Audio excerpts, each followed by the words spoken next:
জামাত যা বলবে সেভাবে সবাইকে চলতে হবে, বিশেষ করে প্রশাসনের কর্তা ব্যক্তিদের। এমনকি যে নির্বাচন হওয়ার সম্ভাবনা রয়েছে আগামীতে, সেই নির্বাচনে যারা নির্বাচন পরিচালনার দায়িত্বে থাকবেন, প্রাইমারি স্কুলের টিচার থেকে শুরু করে সবাইকেই জামাতের পথে হাঁটতে হবে।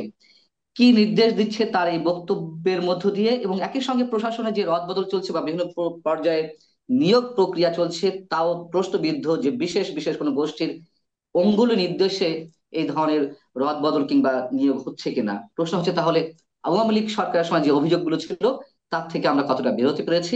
এইসব বিষয়ে আমরা কথা বলবো। আমাদের সঙ্গে আজকে যুক্ত রয়েছেন চর্চা.com এর সম্পাদক এবং সিনিয়র সাংবাদিক সৌরভ হাসান। সৌরভ হাসান, আপনাকে স্বাগত জানাচ্ছি আমাদের অনুষ্ঠানে।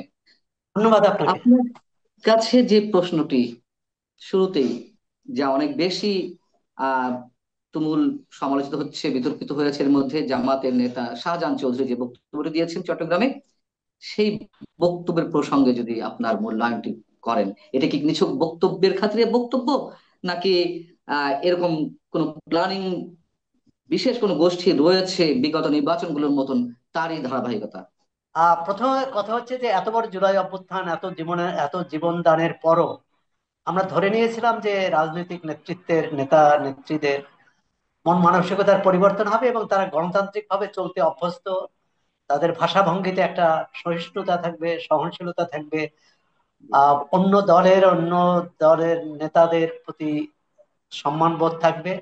কিন্তু আমরা আমরা মাঝে মাঝে এর ব্যত্যয় দেখি, বরং বেশিরভাগ ক্ষেত্রে ব্যত্যয়। কেউ কেউ হয়তো গণতান্ত্রিক ভাষায় কথাবার্তা বলেন। জুলাই অভ্যুত্থানের পর অন্তত একটা ব্যাপারে তো আমরা আশা করেছিলাম যে রাজনৈতিক নেতা নেত্রীদের আহ মানসিকতার পরিবর্তন হবে। সেটি যে হয়নি, জামাত ইসলামের নেতা ও সাবেক সংসদ সদস্য শাহজাহান চৌধুরীর বক্তব্যে কিন্তু সেটি উঠে এসেছে।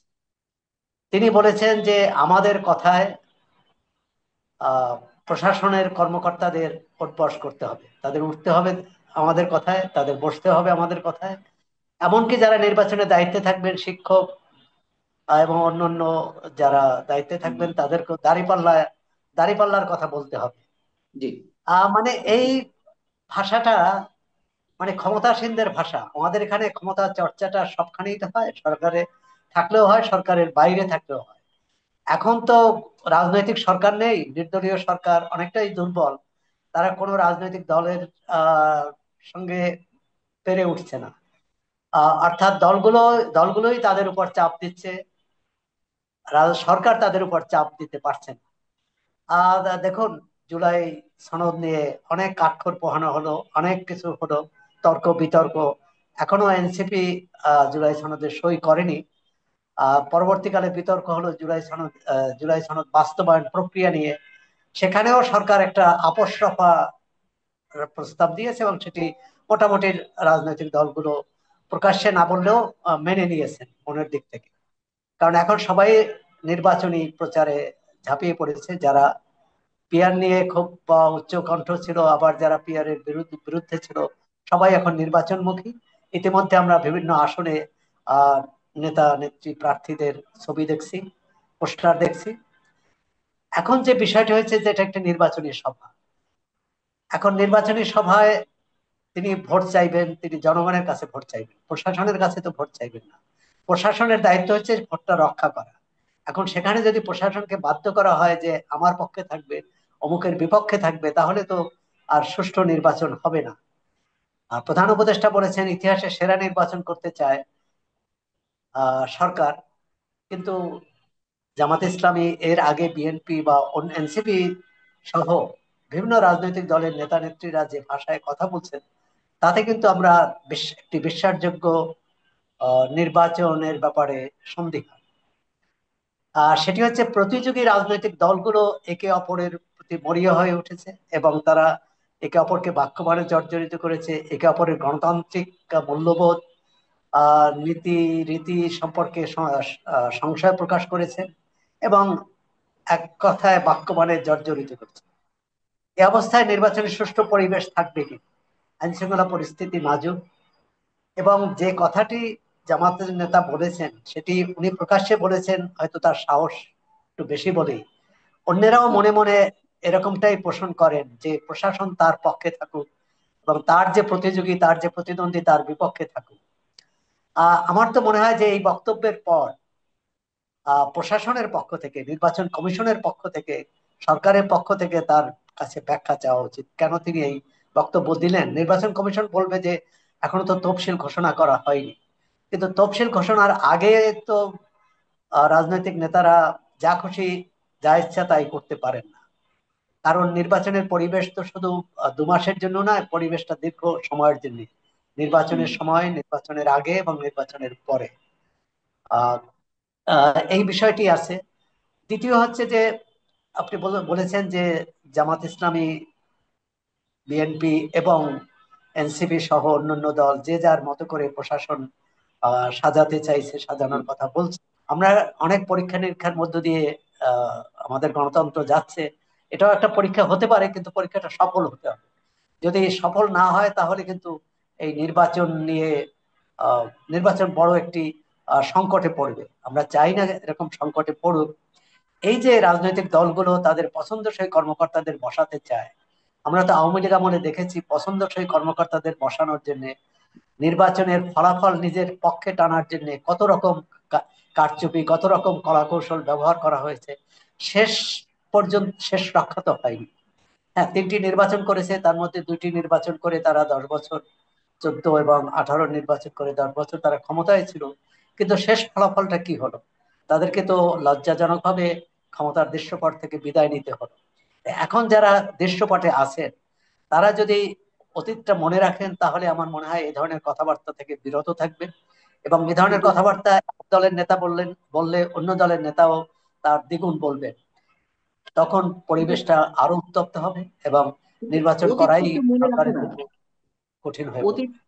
অতীত তো কেউ মনে রাখছে না বা রাখে না, আমরা তো আমাদের অভিজ্ঞতা থেকে বলতে পারি। এবং বর্তমানে যা চলছে তা তো দেখছি যে ইতিহাসের আবারও ভয়ঙ্কর একটা পুনরাবৃত্তি হতে পারে। এবং পুনরাবৃত্তি হলে আপনি বলছেন যে কারোর জন্য মঙ্গল হবে না, এই কথাও তো আমরা সবাই জানি। কিন্তু তারা তো যা করার করেই যাচ্ছে, তাহলে সমাধানটা কি? আর আপনি যেটা বলেছেন যে অতীত থেকে শিক্ষা নেওয়া, এখন ইতিহাসের শিক্ষা হলো ইতিহাস থেকে কেউ শিক্ষা নেন না। এখন এই যে শিক্ষা না নেওয়ার যে রাজনীতি আমাদের চলে আসছে, যে কারণে বারবার গণ অভ্যুত্থান হয়। যে দেশে গণতন্ত্র থাকে, গণতন্ত্র কাজ করে, সে দেশে কিন্তু গণ অভ্যুত্থান হয় না বা হওয়ার প্রয়োজন হয় না। এখন যদি আপনি যেটা বলেছেন ইতিহাসের পুনরাবৃত্তি ঘটলে আরেকটি গণ অভ্যুত্থানের জন্য আমাদের অপেক্ষা করতে হবে। আরেকটি গণ অভ্যুত্থান মানে কিন্তু একটি দল ক্ষমতার দৃশ্যপট থেকে বেরিয়ে চলে যাওয়া, আরেকটি দলের আগমন না শুধু। এর পেছনে অনেক রক্ত, অনেক জীবনদান, অনেক সম্পদের ক্ষতি, অর্থনীতির ক্ষতি, সামাজিক যে সংহতি সংহতি সেটি ভেঙে পড়ে। যেমন ইতিমধ্যে দেখুন এই নির্বাচন ছাড়াও অন্য সামাজিক বিষয়েও কিন্তু অনেকগুলো বিতর্ক।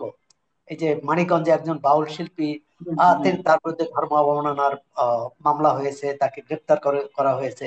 তো তার পক্ষে যারা মিছিল করলেন তাদের উপর হামলা চালানো হলো, এবং সেটি তৌহিদি জনতার নামে। আমরা অনেক সময় দেখি যে এই সবকিছুই ধর্মের নামে আহ কি বলে এ ধরনের মানে রাজনৈতিক বেআইনি ব্যবসা চলছে। কর্মকাণ্ড হয়ে থাকে। তাহলে এগুলো যদি চলতে থাকে, সরকারের উচিত এসব বেআইনি কর্মকাণ্ড শক্ত হাতে মোকাবেলা করা। না হলে কিন্তু সরকার নির্বাচন করতে পারবে না। আজকে আজকে কোনো গোষ্ঠী কোনো গোষ্ঠীর উপর হামলা চালালে কালকে তার পাল্টা আঘাত হবে, পরশু আর এক পক্ষ হামলা চালাবে। তখন এক যে চরম বিশৃঙ্খল অবস্থা তৈরি হবে এবং তাতে নির্বাচন করা অসম্ভব। কিন্তু আমি একটু জানতে চাই আপনার কাছে, যে আপনার কি মনে হয় যে সরকার শক্ত হাতে সবকিছু নিয়ন্ত্রণ করতে পারছে? এর মধ্যে আপনি আপনার বক্তব্যে বলেছেন যে এই সরকার একটি দুর্বল সরকার, আরো অনেকেই বলছেন যে এই সরকার একটি দুর্বল সরকার। কেন সরকার কাজ করতে পারছে না? কেন সরকার এই সাম্প্রদায়িক শক্তি বা বিশেষ বিশেষ গোষ্ঠীকে নিয়ন্ত্রণ আনতে পারছে না? মবের যে কালচার, সেটি এখনো এই গত 15 মাসে 16 মাসে নিয়ন্ত্রণে আনা যায়নি। তারা কি আসলে বিশেষ কোনো শক্তির সহায়তায় টিকে আছে এই ভয়ে? না, এখানে সরকারের যেমন দুর্বলতা আছে, সরকার তো রাজনৈতিক সরকার না। তার আহ তৃণমূল পর্যায়ে যে তার নেটওয়ার্ক থাকার কথা, রাজনৈতিক একটা সাংগঠনিক শক্তি থাকার কথা, সেটি নেই। আর যে রাজনৈতিক দলগুলোর অভিপ্রায় অনুযায়ী সরকার এসেছে, তাদের মধ্যে হানাহানি হলে সরকারের পক্ষে এটা মোকাবেলা করা কঠিন। আর সবকিছুই তো আইন দ্বারা, মানে রাজনীতি আইনের বাইরেও একটি বিষয় থাকে, পারস্পরিক আস্থা, আস্থা সম্পর্ক, যোগাযোগ, সম্প্রীতি, সংহতি। এখন এগুলো যদি না থাকে, এর বিপরীতে যদি সংঘাত থাকে, হানাহানি থাকে, সন্দেহ, অবিশ্বাস আহ, থাকে, তাহলে কিন্তু সরকারের পক্ষেও এটা করা কঠিন। শুধু পুলিশ দিয়ে কিন্তু রাষ্ট্র চলে না, শুধু আইন দিয়েও রাষ্ট্র চলে না। রাষ্ট্র চলে তখনই যখন একটি রাষ্ট্রের যে বাসিন্দারা, তারা যখন ঠিক করে যে আমরা এই রাষ্ট্রের মধ্যে আমরা একটি বন্দোবস্তে থাকতে চাই, আর সেটি সংবিধান মেনে সবাই চলতে চাই। সংবিধান না পরিবর্তন করতে হলেও আমরা এই ব্যাপারে যে আইনি আইনি উপায় আছে সেটি অনুসরণ করব, এর বাইরে যাব না। এরকম মানসিকতা যদি না থাকে, এরকম আহ কি বলে এরকম যদি মনোভাবটা আমরা তৈরি না করতে পারি রাজনৈতিক দলগুলো, না হলে দেখুন আজকে জামাত ইসলামীকেই বিএনপির প্রধান প্রতিপক্ষ ভাবা হয়, বা জামাত ইসলামী ও বিএনপি কে প্রধান প্রতিপক্ষ ভাবে। অথচ তারা দীর্ঘদিন একসঙ্গে জোটের রাজনীতি করেছে, একসঙ্গে সরকারও পরিচালনা করেছে। এখন সবটাই কিন্তু ক্ষমতার ভাগাভাগি। আগামী নির্বাচনে কারা ক্ষমতায় আসবে এবং কার সেটা নিয়েই কিন্তু তাদের এই পারস্পরিক অবিশ্বাস, সন্দেহ। এবং সবাই অবিশ্বাস, সন্দেহ করাটাও খুব দোষের নয়, যদি সেখানে আইন নিজের হাতে তুলে নেওয়ার চেষ্টা না থাকে। জামাত ইসলামের নেতা আহ, শাহজাহান চৌধুরী যেটা বলেছেন সেটা কিন্তু এক ধরনের, যে অন্যকে জায়গা না দেওয়ার, অন্যকে মানে নির্বাচনটা তাদের মতো করে। সুতরাং সব দলেরই উচিত যে গণতান্ত্রিক ভাবে আহ যাতে তার নেতারা, সম্ভাব্য প্রার্থীরা যাতে আচরণ করে, সেটা আন্তদলীয় এবং অন্তর্দলীয় দুই দুই ক্ষেত্রেই সত্য। বিশেষ করে বিএনপির ভিতরে তো আমরা দেখেছি অন্তর্দলীয় কোন্দল বিভিন্ন জায়গায় মাথাচাড়া দিয়ে উঠেছে, হুম, সড়ক অবরোধ হচ্ছে, নানা রকম তারা নানা আর নানাভাবে তারা প্রতিবাদ করছেন, হুম, যারা মনোনয়ন বঞ্চিত। এটি প্রাথমিক তালিকা, তারপরেও যে এই প্রতিক্রিয়াটা কিন্তু আহ মানে কোনোভাবেই এটাকে ভালো প্রতিক্রিয়া বলা যাবে না, জি। গণতান্ত্রিক প্রতিক্রিয়া বলা যাবে না। সুতরাং এক ধরনের গণতান্ত্রিক আচরণ, গণতান্ত্রিক শিষ্টাচার, এটি দলের ভেতর থেকেও হওয়া উচিত, পরবর্তীকালে আন্তঃদলীয় এবং রাষ্ট্রীয় পর্যায়ে। জি। আমি যদি সরাসরি মানে এই প্রশ্নটা এভাবে করি যে অভ্যন্তরীণ এবং আন্তর্জাতিক যেই প্রভাব আমাদের রাজনীতি দেখছি এবং অভ্যন্তরীণ যে রাজনৈতিক অবস্থা এই মুহূর্তে, তাতে করে মনে হয় যে আপনার নির্বাচন হবে। আপনি কতটা এই বিষয়ে আশাবাদী? না, না, নির্বাচন হবে এ কারণে যে নির্বাচনের বিকল্প নেই। আপনি চব্বিশের জানুয়ারিতে যে নির্বাচন হলো, তখন হুম, কি নির্বাচনের পরিবেশ ছিল? কিন্তু আওয়ামী লীগের কাছে এর বিকল্প ছিল না, এর বাধ্যবাধকতা ছিল। অন্তর্বর্তী সরকারও তো জনগণের কাছে অঙ্গীকার করেছে তারা একটি নির্বাচন দেবে, এবং নির্বাচন, সংস্কার, বিচার, এই তিনটিই তো তাদের মূল লক্ষ্য হিসাবে ঘোষণা করা হয়েছে। ইতিমধ্যে দেখেন 15 মাসেও কিন্তু সরকার আইন শৃঙ্খলা পরিস্থিতি উন্নয়ন করতে পারেনি, অর্থনীতির যে দুরবস্থা সেটা ঠেকাতে পারেনি, দ্রব্যমূল্য বেড়ে চলেছে, বেকারত্ব বেড়েছে, দরিদ্র মানুষের সংখ্যা বেড়েছে। সুতরাং এক ধরনের তো অনিশ্চয়তা তৈরি হয়েছে। নির্বাচন না হলে এই অনিশ্চয়তা আরো বাড়বে, সংঘাত, হানাহানি বাড়বে। আর সেই বা দায় বা সেই বোঝা আমার মনে হয় না হুম, অন্তর্বর্তী সরকার বহন করতে পারবে। সুতরাং তারা নির্বাচন দেবে। প্রশ্ন হলো নির্বাচনটি কেমন হবে? নির্বাচনটি কি সুস্থ, সুন্দর, শান্তিপূর্ণ পরিবেশে হবে, না এখানে সংঘাত হবে? প্রতিযোগী রাজনৈতিক দলগুলোর নেতারা যে ভাষায় কথা বলছেন, তাতে তো সংঘাতের আশঙ্কা আছে। আরেকটি আশঙ্কা আছে যে নির্বাচনে কি সব রাজনৈতিক দল অংশ নিতে পারবে? আওয়ামী লীগের কার্যক্রম নিষিদ্ধ করা হয়েছে, ধরে নেওয়া যায় যে তারা নির্বাচনে অংশ নিতে পারবে না। জাতীয় পার্টির ব্যাপারে এখনো কিন্তু কোনো পক্ষ থেকে স্পষ্ট কিছু বলা হয়নি, আহ, যেমন সরকার বা নির্বাচন কমিশন। জি। এখন তাদের যদি আইনি যদি বাধা না থাকে, তাহলে বেআইনি ভাবে তো তাদের বাধাগ্রস্ত করা যাবে না, এবং করলে সেটি কিন্তু আবার সেই নির্বাচন অনিশ্চিত হয়ে পড়বে বা শঙ্কা তৈরি হবে। আমরা মনে করি যে এসব ব্যাপারেও সরকারের স্পষ্ট খোলাখুলি অবস্থান আহ ঘোষণা করা দরকার। এবং সরকার নির্বাচনের দিকে এগোচ্ছে। সরকার যাকে ভরসা করেছে সেটি হচ্ছে সেনাবাহিনী, সশস্ত্র বাহিনী। কারণ সশস্ত্র বাহিনী দিবসে আপনি দেখলেন যে প্রধান উপদেষ্টা নিজে সশস্ত্র বাহিনীর সহায়তা চেয়েছে নির্বাচন অনুষ্ঠানের ব্যাপারেও, এবং সেনা প্রধানের পক্ষ থেকেও সেই আশ্বাস দেওয়া হয়েছে তারা সহযোগিতা করবে। কিন্তু প্রতিযোগী রাজনৈতিক দলগুলোর মনোভাব যদি পরিবর্তন না হয়, তাহলে এই সমস্ত সহযোগিতা, সমস্ত প্রচেষ্টা কিন্তু আহ ভণ্ডুল হয়ে যাওয়ার আশঙ্কা আছে। আমরা আশা করি যে রাজনৈতিক নেতাদের বোধোদয় হবে এবং আরেকটি ঝুঁকিপূর্ণ নির্বাচনের ঝুঁকি তারা নেবেন।